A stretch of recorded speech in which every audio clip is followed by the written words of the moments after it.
기억해 주시기 바랍니다. 동심하지 말라. 쉽게 마음을 바꾸지 말라. 그런 뜻입니다. 우리가 너무 이 외부 환경으로부터 온갖 정보들이 우리 귀에 들려오기 때문에 기존의 질서가 쉽게 무너질 수밖에 없는 그런 안타까운 현실입니다. 모든 분야에서 특히 이 영적 생활에서 자칫 잘못하면 우리가 잘못된 정보에 우리의 영을 혼탁하게 만들어 버릴 수밖에 없는 이런 상황에서 어떻게 하든지 끝까지 우리는 신의 성품을 바르게 유지해야 합니다. 우리 이번 주 암송 성구 베드로후서 1장 4절 다 같이 암송합니다. 이로써 그 보배롭고 지극히 큰 약속을 우리에게 주사 이 약속으로 말미암아 너희로 정욕을 인하여 세상에서 썩어질 것을 피하여 신의 성품에 참여하는 자가 되게 하려 하셨으니 베드로후서 1장 4절.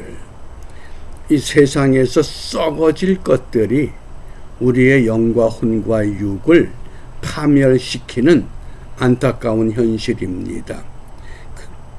그렇기 때문에 이 사도 바울은 특별히 데살로니가 교회 성도들에게 예수님의 재림에 대해서 분명한 신앙을 가져야 한다고 깨우친 겁니다.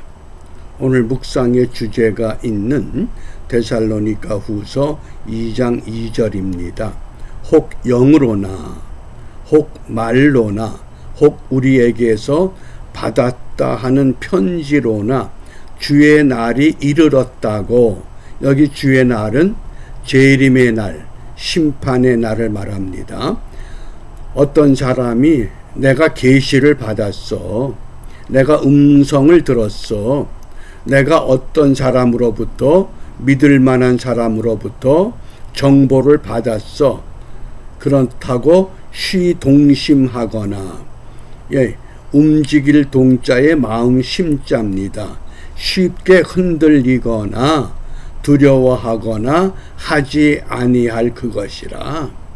그래서 우리가 이 개역 한글 성경이 한문 성경을 참조해서 번역을 하기 때문에 한문 성경에 있는 동심을 그대로 인용을 했습니다. 이 동심한다, 마음이 흔들린다, 마음을 바꾼다, 마음이 움직인다, 그런 겁니다. 우리가 어제 8월 15일 광복절이냐 건국절이냐 또 심지어 이것 가지고 지금 완전히 우리 한국 사회가 양분화로 나누어져 버렸습니다. 이게 심각한 갈등입니다. 도대체 우리가 어느 것을 따라야 되느냐, 이런 그 어려운 상황입니다.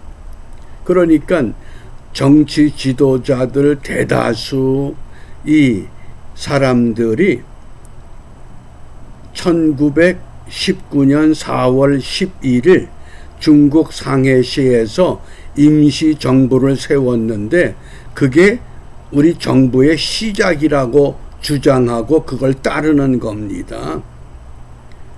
그러니까 1945년 8월 15일 일제 압제하에서 해방을 맞았기 때문에 이날을 기념해서 이 건국이라고 하는 것, 이것을 반대하는 겁니다.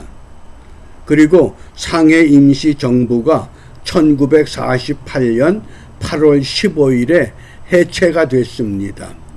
그래서 우리의 건국절은 48년 8월 15일이다. 이렇게 주장을 하는 겁니다.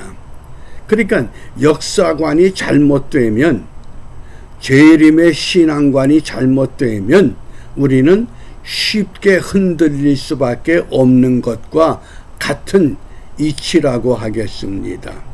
그러므로 이러한 때에 오늘 사도 바울을 통해서 우리에게 어떤 신앙을 강조하느냐. 한마디로 말하면 일편단심입니다.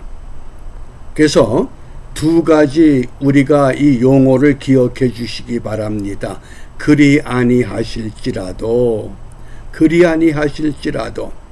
다니엘서 3장 18절에 그리 아니하실지라도 왕이여 우리가 왕의 신들을 섬기지도 아니하고 왕의 세우신 금신상에게 절하지도 아니할 줄을 아옵소서. 바벨론에 붙들려 갔던 유다의 유능한 젊은이들 다니엘을 비롯해서 아벳느고와 사드락과 메삭 신할 평지에 거대한 금신상을 세워놓고 그 금신상에 엎드려 경배하라고 하는 왕의 명령이 떨어집니다. 만일 이것을 거역하는 사람들은 뜨겁게 달구어진 풀무불 속에 던져 넣겠다고 조서가 내려졌습니다.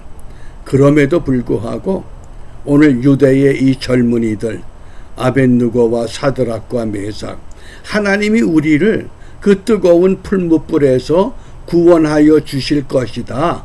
그렇게 믿습니다. 누구나 다 그런 믿음을 갖습니다. 코로나 이후에 새로운 또 이 유행 질환이 지금 세계보건기구로부터 선포됐습니다. 더 무서운 그 강력해진 질병이다. 그런데 하나님은 반드시 믿는 사람들을 지켜주실 것이다. 그러나 그리 아니하실지라도 그렇게 지켜주지 않는다 할지라도 우리는 우리의 믿음을 지키겠습니다. 이게 그리 아니하실지라도입니다. 그게 일편단심의 신앙의 한 요소입니다. 그 다음 두 번째는 그럼에도 불구하고 스데반 집사가 돌에 맞아 죽는 그 고통의 자리에서 마지막 이런 기도를 드립니다. 사도행전 7장 60절 주여 이 죄를 저들에게 돌리지 마옵소서. 자기 영혼을 아버지께 맡겼는데 순교하는 그 자리에서 하나님이 스데반 집사를 천사 동원해서 지켜주는 그런 것이 아니라도 돌에 맞아 죽을지라도 그럼에도 불구하고 내 믿음은 저들을 용서하고 저들의 죄를 저들에게 돌리지 마옵소서. 이런 기도가 가능하다고 하는 것, 이게 일편단심의 신앙의 요소입니다. 그리 아니하실지라도 그럼에도 불구하고. 그래서 우리가 성경을 읽다 보면 믿음의 위대한 업적을 우리에게 남겼던 사람들의 흔적을 보면 바로 이러한 신앙으로 우리의 본이 되고 있습니다. 그 첫 번째가 욥입니다. 욥의 시대는 아브라함과 같은 족장 시대입니다. 아브라함은 만사 형통의 길로 나갔던 믿음의 조상의 믿음의 선조. 그런데 욥은 평탄한 길을 걷다가 어느 순식간에 완전히 뒤집어졌습니다. 그러니까 얼마나 욥의 모습이 처참했던지 욥의 아내가 자기 남편에게 하는 말입니다. 그 아내가 그에게 이르되 당신이 그래도 자기의 순전을 굳게 지키느냐.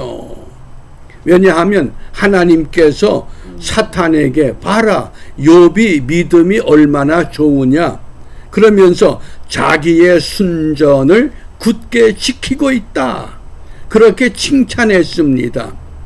그러니까 욥의 부인이 당신이 지금 이 지경이 돼서도 자기의 순전을 지키느냐 차라리 하나님을 욕하고 죽으라.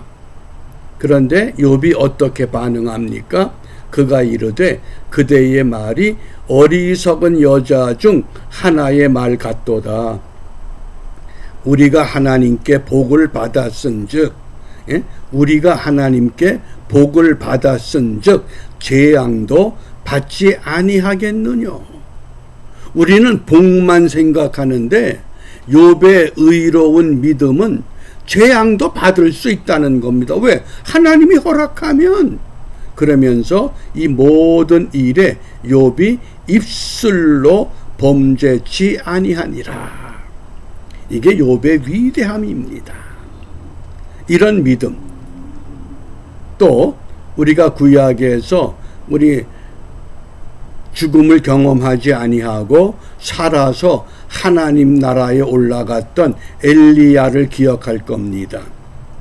아합 왕 때에 하나님께서 엘리야에게 이렇게 말씀합니다. 너는 여기서 떠나 동으로 가서 요단 앞 그리 시냇가에 숨고 그 시냇물을 마시라.